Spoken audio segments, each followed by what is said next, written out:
Welcome back, everyone. Today we're doing a deep dive into the ideas of Professor Jorge Majfud. Oh, he's a fascinating guy. He really is, and he doesn't hold back.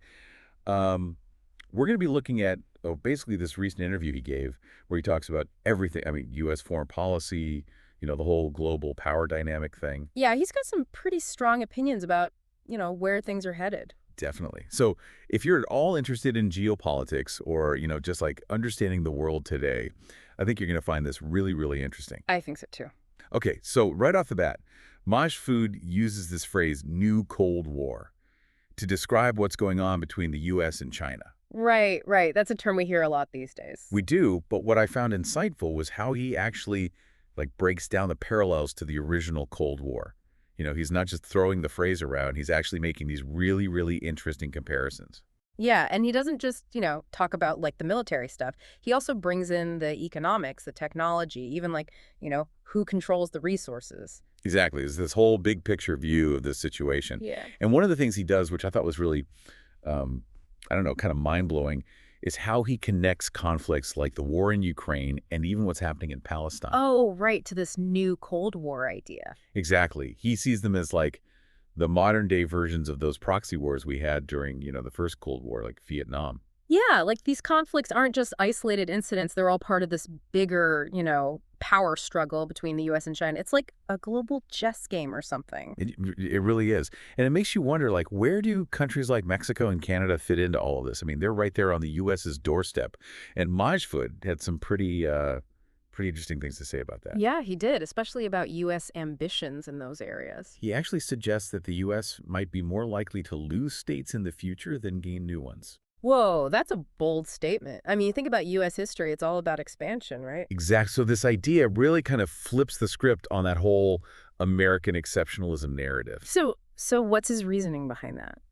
Well, he points to a bunch of things, like the rise of those separatist movements within the U.S., and also the fact that other countries, especially China, are becoming more and more powerful. Right, the U.S.'s grip on global power is loosening, and that might mean they have a harder time holding on to all their territory. That's how he sees it, yeah.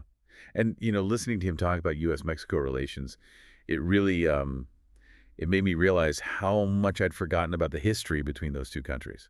It is pretty complex, isn't it? It brings up stuff like the Mexican-American War back in the 1800s and even, when Mexico nationalized their oil industry back in the 30s under Lazo Cardenas. Oh, right, right. Those events definitely had a lasting impact. Yeah, I needed a little refresher on all that, to be honest. Well, it's crucial to understand that history, because it still shapes how the U.S. and Mexico interact today, like the Mexican-American War that led to the U.S. taking a huge chunk of Mexican territory. Yeah, I can see how that would still be a sensitive issue. And then with the oil nationalization, some people in the U.S. saw that as a hostile move.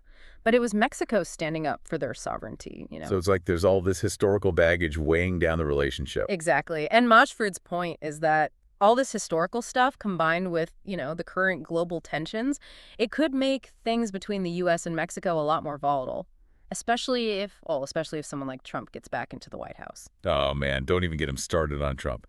He has a lot to say about a potential second Trump presidency. Yeah, and it's not pretty. No, it's not.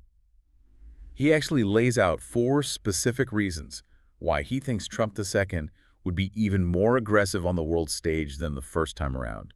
And honestly, some of it is pretty scary. Okay, I'm intrigued.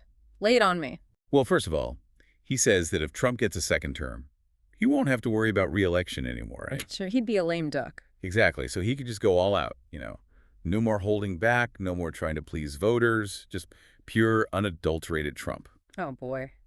That doesn't sound good. No, it doesn't. And then, you've got to factor in Trump's ego. Yeah, his ego is a force of nature. Right.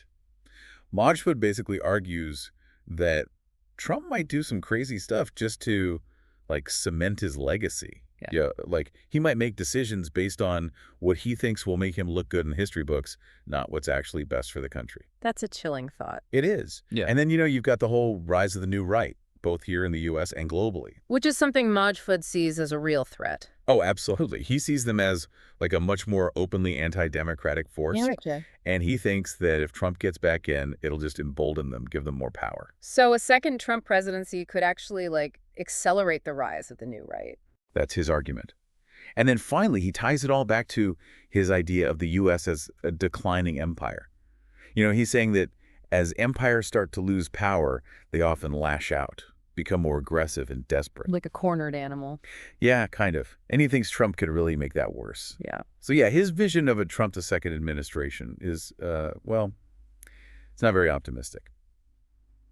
Okay, we've covered a lot here, but before we move on, I do want to talk about what all this means for Latin America specifically. Yeah, because that's a huge part of the picture. Right, because Majfud's analysis has some pretty big implications for the region. He basically says that a more aggressive U.S., especially under Trump, could really destabilize things in Latin America. Like, he thinks that whole America First thing would probably translate into more intervention, Yeah. more economic and political pressure on Latin American countries. So it's like he's warning them to get ready for some rough times. Yeah, kind of. And he stresses that Latin American countries need to, strengthen their alliances, both with each other and with other countries around the world. They need to build up their power to counterbalance the U.S. So basically he's saying, don't put all your eggs in the U.S. basket. Yeah, I think that's a fair way to put it.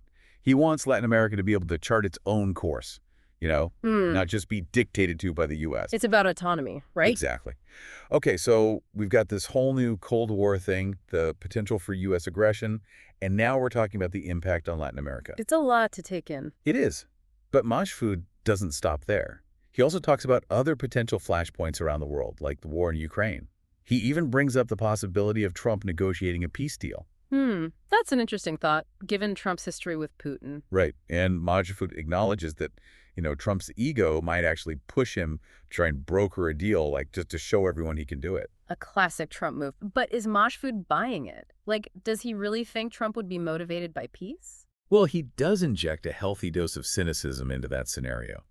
He reminds us that in international relations, a lot of the power lies with the people who control the money, not necessarily with the elected leaders. And he makes this pretty striking statement. He says, the death industry is the most lucrative business in the world. Wow, that's dark. Yeah, it is. But I think his point is that even if there's peace in Ukraine, the people who profit from war, they're not just going to disappear. Right. They'll just find somewhere else to do business. So he's saying it's not just about ideology or national interests, it's about the money. Yeah, it's about cold, hard economics. And he really wants us to understand that, to understand the forces that are driving conflict. Because if we don't, we're never going to find lasting solutions. And then he introduces this concept he calls the Ring of Fire, which I thought was really fascinating. That's the Ring of Fire. Yeah, it's basically his term for, all these areas around the world where conflict could break out. What kinds of places are we talking about? Well, he specifically mentions Palestine, Syria, Iran, even Taiwan. So he's saying the world is basically a giant tinderbox, just waiting for a spark. That seems to be his assessment, yeah. Yeah. And he blames things like rising nationalism, scarcity of resources, climate change, all these things that are creating instability. It's a pretty bleak picture.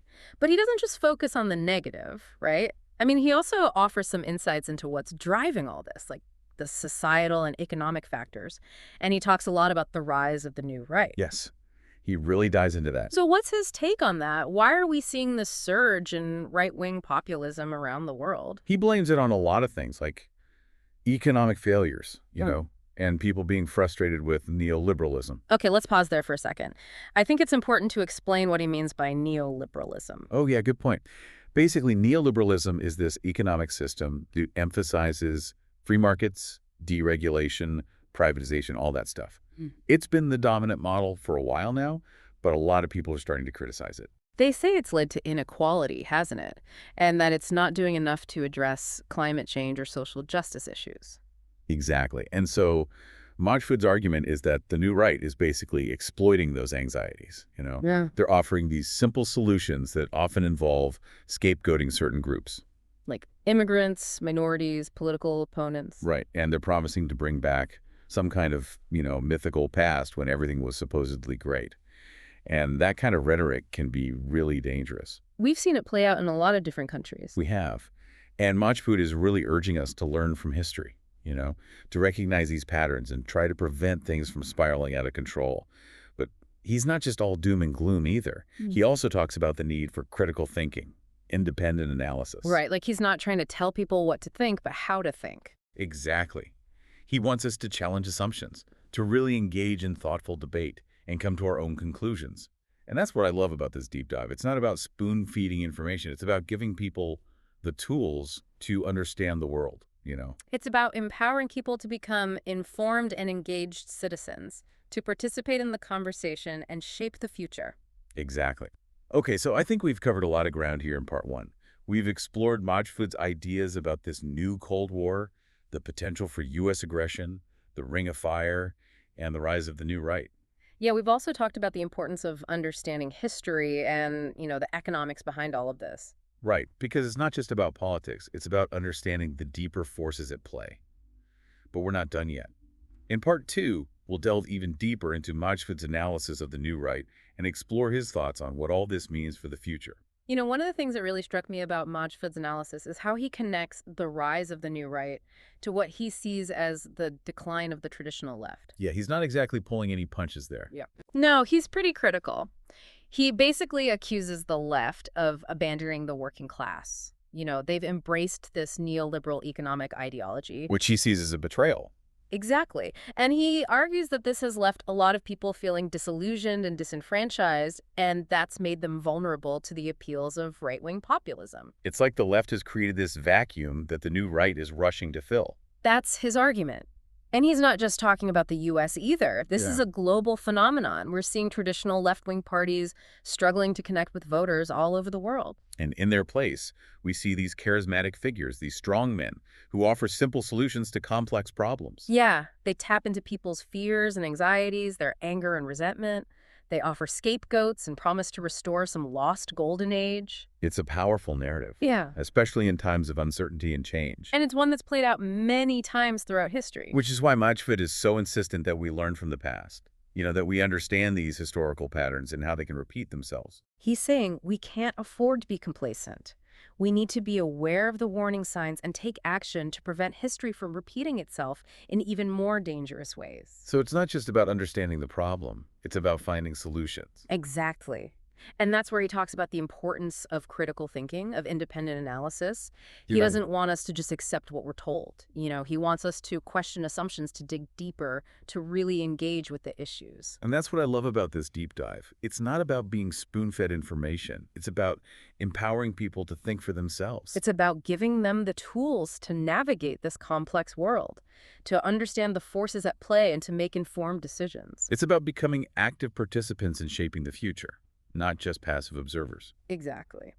So as we move towards the end of our deep dive into the ideas of Jorge Majfud, let's take a moment to reflect on some of the key takeaways. I think the first one has to be his analysis of the new Cold War with China. He really lays out the stakes and the potential consequences. And he doesn't shy away from discussing the internal challenges facing the U.S., the rise of the new right, the erosion of democratic norms, the deep divisions within society. He also reminds us that history isn't just something that happened in the past. It's a living force that shapes the present and the future, and that understanding those historical patterns is crucial for making informed choices. And perhaps most importantly, he challenges us to think critically, to be skeptical, to question authority, to not just accept what we're told, but to seek out the truth for ourselves. It's a call to action, a call to become informed and engaged citizens who are actively involved in shaping the world around us. He's reminding us that we all have a role to play in determining the course of history. So as we wrap up this deep dive into the mind of Jorge Majfud, I want to leave you with a question. Do Majfud's ideas resonate with you? Do his warnings about the new Cold War, the rise of the new right, the potential for conflict, do they keep you up at night? It's definitely a lot to think about, right? It's not exactly the most optimistic outlook. But, I think that's why it's so important to have these conversations. Exactly, because if we don't understand the challenges we're facing, we can't even begin to address them. Right. And it's not just about understanding the problems. It's about finding solutions. It's about imagining a different future and then working together to create it. And that's where Majfud's emphasis on critical thinking comes in, right? It's not enough to just be aware of the issues. We need to be able to analyze them, to think critically about the information we're being given, and to come to our own conclusions. We need to be active participants in shaping the world, not just passive consumers of information. So what are your thoughts? Where do we go from here? What can we do as individuals to address these challenges? Well, I think the first step is education. right? We need to inform ourselves about the issues about history, about the forces that are shaping our world. And then we need to engage. We need to talk to each other, to have these difficult conversations, to challenge each other's perspectives, and to try to find common ground. We need to get involved in our communities, in our politics, in the decisions that are being made that affect our lives. And we need to hold our leaders accountable. We need to demand better from them. We need to make sure they're working for the common good, not just for the interests of the powerful. It's about building a more just and equitable world, a world where everyone has the opportunity to thrive. And it's a world that we can create if we work together, if we're willing to listen to each other, to learn from each other, and to act. So let's keep the conversation going. Let's keep learning, keep questioning, and keep pushing for a better future. That's a great note to end on. Thanks for joining us for this deep dive into the mind of Jorge Majfud. It's been a thought-provoking journey. It really has. And we hope you'll continue to explore these issues, to engage in the debate, and to help us build a better world for all. Until next time, keep learning, keep questioning, and keep diving deep.